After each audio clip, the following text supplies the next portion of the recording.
Hey, welcome to Glow Up Cooking with Lindsay Facebook Live, where I'm sharing dishes designed to transform you from within physically, mentally, and emotionally so you can live a purposeful, empowered life. So this is part 2 of our Breaking Control series.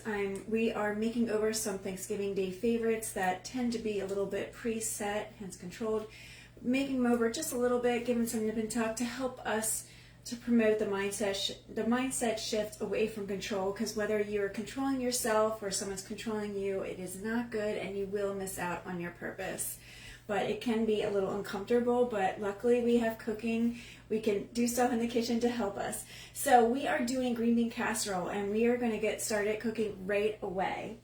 We are going to start with our green beans. All right, so I already have a pot of boiling water in the back. All right, so when you make a green bean casserole, you can use fresh or you can use frozen. If you're going to use fresh, it's just going to take a little bit longer to prepare because you have to cut them. A tip, though, to save some time is you can buy green beans in a bag, which these are actually from a bag, that tend to already be washed, and they tend to be almost like the same size. I don't know, maybe it's just the grocery store that I shop at. But the ones that are kind of all loose and everything, they tend to be some, little, all different kinds of sizes and shapes and thickness. So the bag ones do make it a lot easier.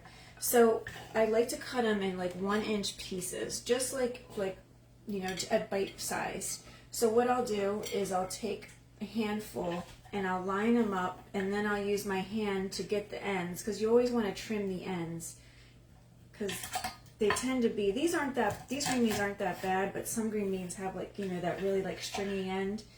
And then I'll just keep going down an inch. You just have to watch out, because the green beans will tend to roll off the cutting board and be annoyed. So just got an inch. All right, we just have a little bit more to go. Now I'm okay with using frozen. Actually, the one dish that I already have in the oven, the wrong casserole that I have in the oven, which is why I'm a little bit later than I should be. I did that with frozen because I was limited on time, because I wanted to have something ready before this whole live was going to be done with. And it's totally fine, because frozen, that's all it is frozen green beans. The only thing is it's, so the freshness essence away, and it won't end up with as bright a green as dish. I definitely will not use canned, though. I definitely don't promote canned green beans. They have preservatives and stuff, and you don't want all that chemical taste in a Thanksgiving Day meal. So it won't take that long. For a 2-pound bag, which they're usually sold in 2-pound bags, a fresh one, it'll probably take you 7 to 10 minutes. Okay, so I've got my pot of boiling water. It's lightly salted. I'm going to go ahead and just, as I grab my hair, just pour that in there. You can use your skimmer and dip it in. You don't want that water to get on you. Okay, so we're going to cook that for about 7 minutes. Okay, so as far as how long you cook your green beans, sometimes people have a different texture preference. Sometimes people like them to be a little bit more crispier.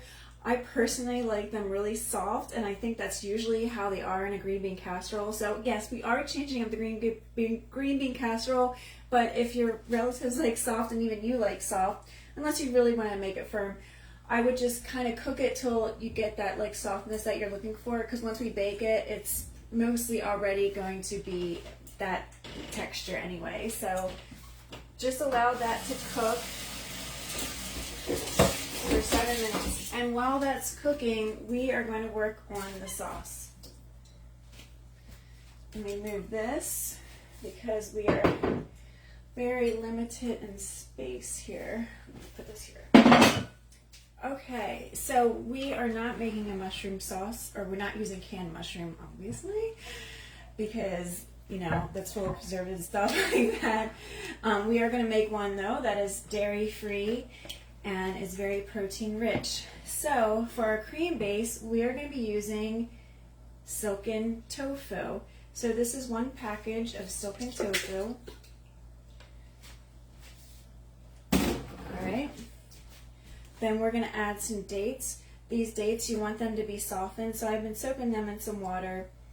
I always say though, once you mix this up to soften them, you can just like let it all sit for like 15 minutes. That should do the trick. Alright, let me move this over here. Then we have a tablespoon and a half of nutritional yeast. This is going to give this like, sometimes it has like this cheesy flavor, not nutritional yeast, but mushroom soup or canned mushroom soup. But mainly it's going to give it a umami flavor, which mushrooms have. Okay, so this is a tablespoon and a half of lemon juice. You can also use apple cider vinegar. This is a tablespoon of Dijon mustard. Let me scoop that out. Then I have 2 tablespoons of tahini, one of my favorite condiments of all time. I just love the flavor that adds to it. And then we're just going to add a little bit of salt. And I almost forgot. Okay. So the last ingredient, you're going to want to add some sort of like onion, whether you use onion powder or you use regular onion, which I'm going to use regular onion because we're going to be topping it with onion. And honestly, I've done both, the regular onion powder, and if you use store-bought onion powder, it's just not that great. But you could certainly use onion powder. But honestly, we're going to be making some onion toppings, so I might as well just use some of this guy. So I'm using sweet onion. So now I gotta like peel into it, which is, now that I have my nails, never the easiest part. Okay, let's get rid of the peel. My claws, man. Probably should have done this before, but I don't know. I don't want to always like prep so much. Sometimes I just have to end up taking up more than I probably should because I just grabbed something. This is a tight one, man. Alright. This does not have to be perfect, obviously, when we peel it, but at least it has to be better than what I'm doing right now. Okay. I'm gonna see if I can get this. I'm having such a hard time with this thing. Oh my god. Oh my goodness. Okay. Alright. I'm determined. I can't believe I'm having such a hard time with this. Alright. Finally. Okay. Alright. Alright. Well, that was fun. Okay.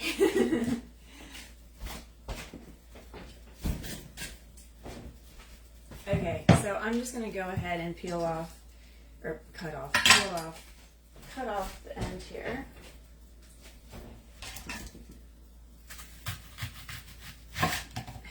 And that should be about, yeah, that'll be a nice, like about a fourth a cup. We'll put that, that's a little bit more than fourth cup, but that's okay. No, but, okay. Now we're ready to blend. We always love when I blend here. It's so nice and loud, isn't it?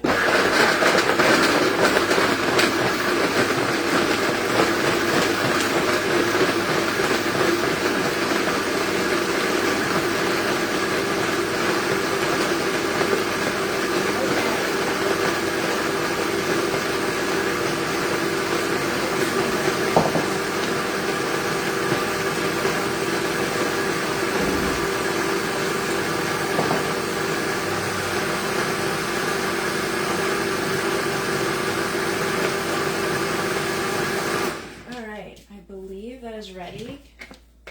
Yep, looks nice and smooth. Really pretty golden color.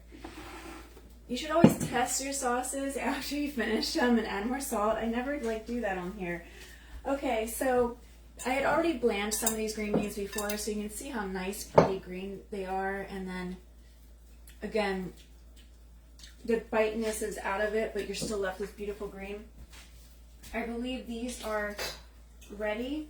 So what I'm going to do, I want to go ahead and stop the cooking. So you can either use an ice cold bath or ice water bath, but I'm just going to go ahead and put them in the sink and run them under cold water. And now I'll stop it.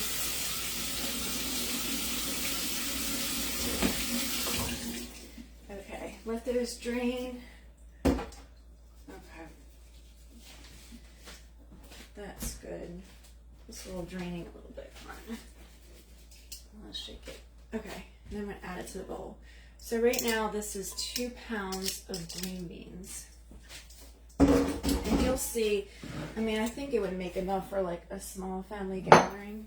Okay, now we're going to add our sauce.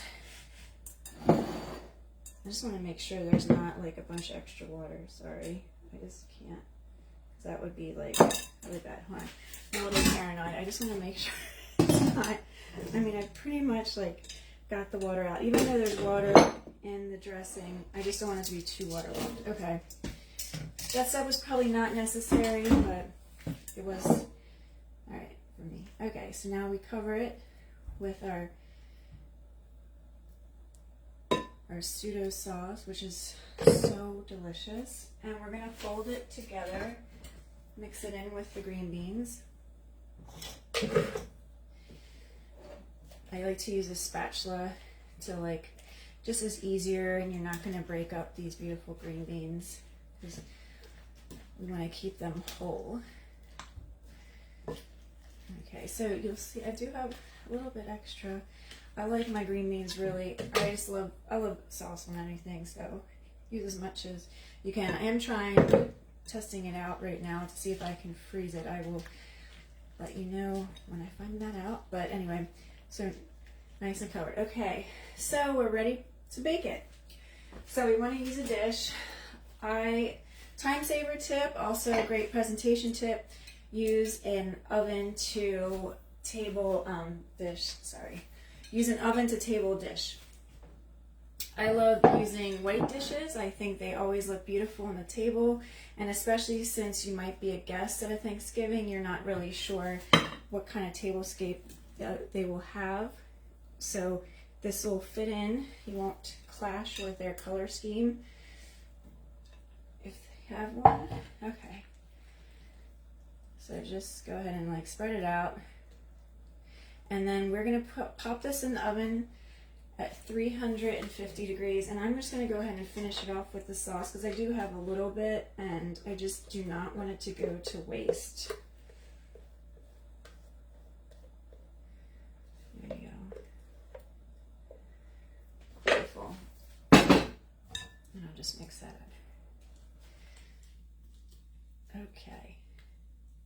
It's ready for the oven. Honestly, really, just for the casserole, that's it. But we are going to do a topping for it. But you see how like easy that really is and how quick it comes together. I do have one already made. The one I made is with frozen green beans. As I said, that you can do that. Like you would save about, if you did 2 pounds of green beans for a small family gathering, you would save about like 10 minutes. So, but I will show you. This one is in a more of a, I didn't have a smaller like white container, so it's more of a decorative one. So it's here. Here it is. Looks really nice. Looks just like the real thing. Now I'm going to turn this up because I'm not sure that this one might not be done in time the end of our live because it does take some time to cook, but I'll show it in the reel. Okay, so now for our topping. So we are going to do, typically green bean casserole does have an onion topping, so we are going to do that. So we're going to we'll take that onion that just took me forever to peel, and we're using a mandolin. You can do this freehand. So my mandolin, I have this glove that I bought. It helps to protect your hand because these mandolins can be pretty sharp. So you don't need one, but I will show you just in case you have one. We're just going to make like thin slices. And the mandolin, the advantage is you do get to have thinner slices. It's a little easier, especially if you want to round it, because you don't have that flat edge and all like this onion will like roll around. So it's a lot easier to get these nice round rings that look really pretty. Okay, I'm just gonna do a little bit. So, all right. Oh God, I almost lost my onion. All right. So let me put this aside. All right. Now what I do for my way of doing onions. So we are going to soak them in coconut milk for at least 10 minutes. Hold on, let me get some of this stuff out of the way. I'll be right back.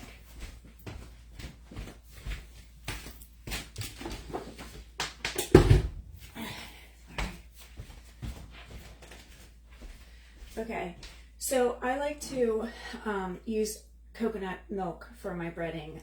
I use a lot in the book.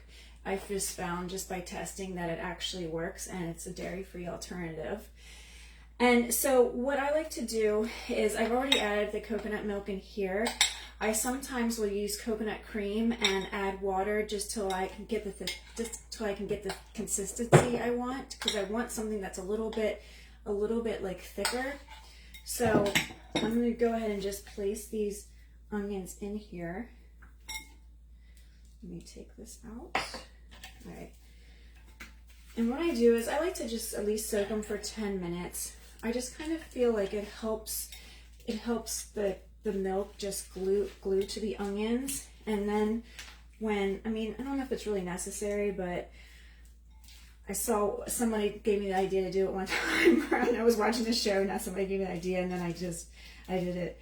So, but you'll definitely have 10 minutes. So let that soak. I already have some soaking, or have soaked for more than 10 minutes actually, because it took me a while to get this stuff together. Okay. So the breading. All right, so I did do one round already of breading, which I did use this new paleo powder grain-free breadless breading that I found. It's made with cassava flour, which I've made breadcrumbs myself out of cassava and yucca, and so I googled it and it was nice. They did turn out really nice. I just soaked them in coconut milk and breaded this and air fried it. It does have a little bit of I think it's the sage in it or something, but anyway, just in case you don't have that, or I'm going to try something different that I've done before, and that is just make my own mix with just some gluten-free flour, and I just added some spices. So I just have some paprika in here, some thyme, some just salt, pepper, onion, garlic. The paprika really adds a nice like red color to it. I could probably use more on my plate of the paprika, but that is okay.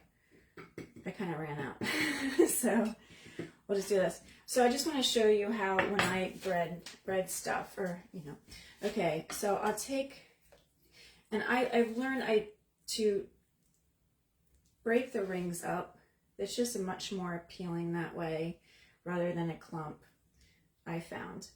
Okay, now if it feels like dry, like right now these feel pretty dry, so they're still enough that I can just flip. But another thing is, because what happens is once your flour gets really sticky and stuff, that's when it won't stick.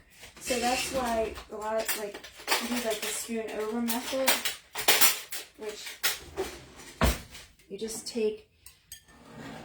yeah, you can see me. You just kind of cover it over the flour and just kind of pat down that way. Because once you start like rolling them all around, you'll notice that once it gets wet, it just does not work. All right, and we're gonna put this in the air fryer. My air fryer is part of my stove, which is really convenient, but yet not in this situation because I actually need the oven to bake stuff. So anyway, so I'll have to do this. I'll have to do this after the fact. But anyway, and if they do feel kind of dry, you could you know, you could also use your fingers too, but I don't know. Might as well make it more cleaner. There we go.